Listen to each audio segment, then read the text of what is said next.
What's going on, everyone? You're back with your boy Jono for another quick math lesson. Today we're going to have a look at plotting points on a graph or a Cartesian plane.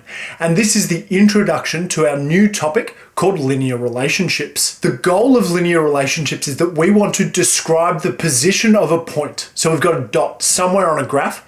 We want to tell someone else exactly where that dot is going to be found. And the only way we can describe where it is how far across or side to side and how far up and down.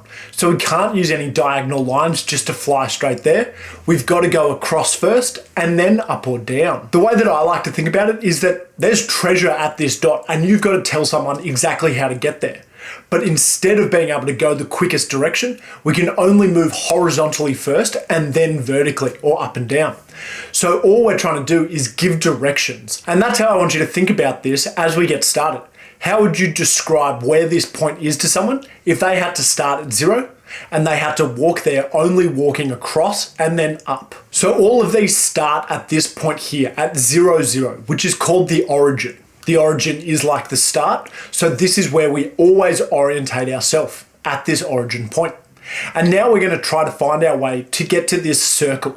How do I get there? And I think something that's really good to imagine is imagine that you are standing at this origin point and looking straight up the graph, right? Looking kind of north, if you will.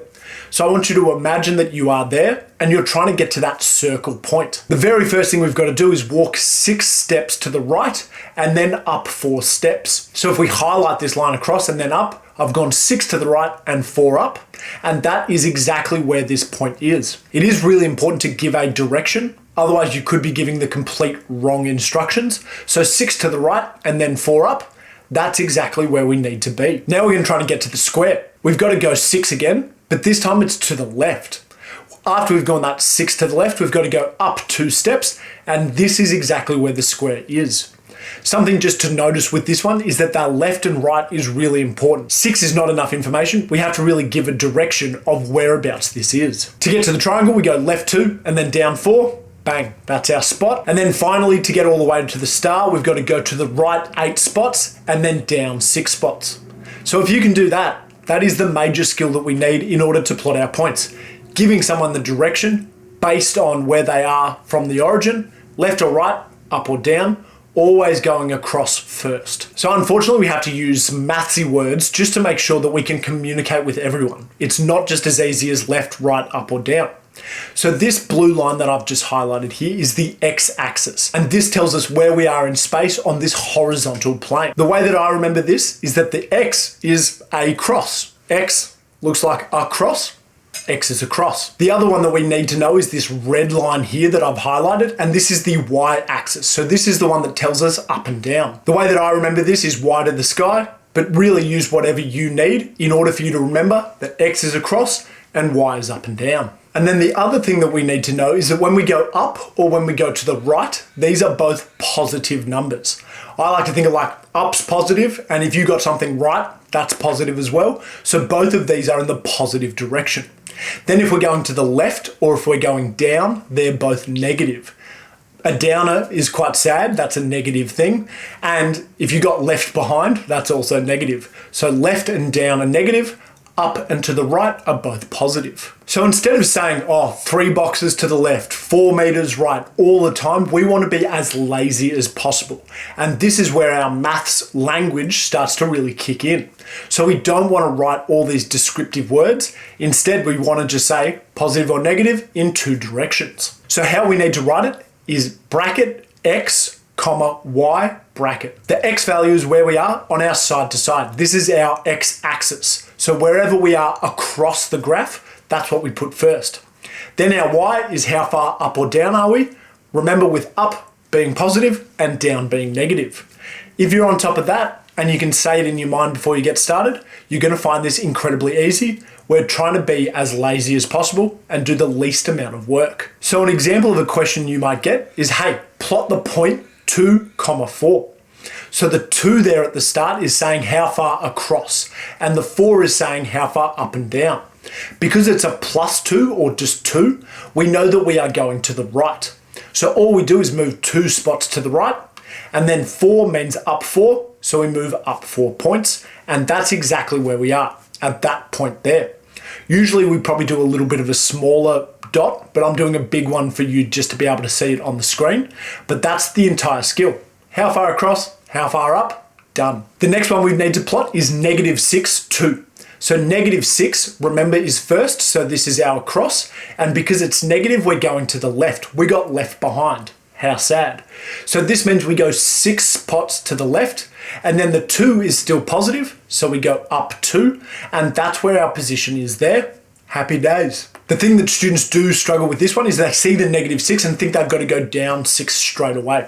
Remember, it's always to the side first. So this -6 to the left and then up 2 is going to put you in the exact right position. So the last one we're going to look at is -4, -6.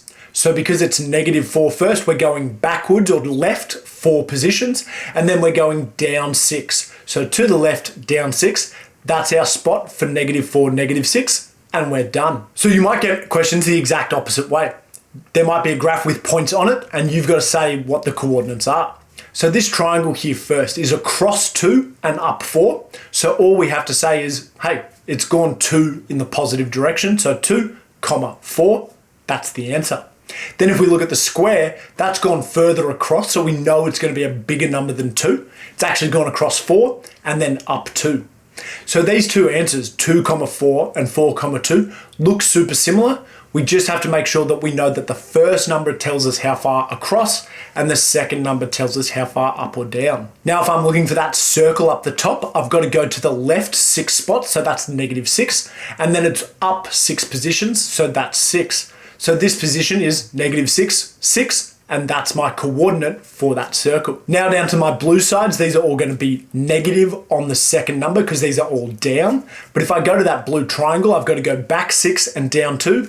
So the coordinate is -6, -2. Now that circle, I've got to go back 2 positions, to the left 2 positions, and then down 4. So I'm at -2, -4. And that's my answer. Finally, this square, even though it's down, it's still gone to the right. So the first number is still going to be positive.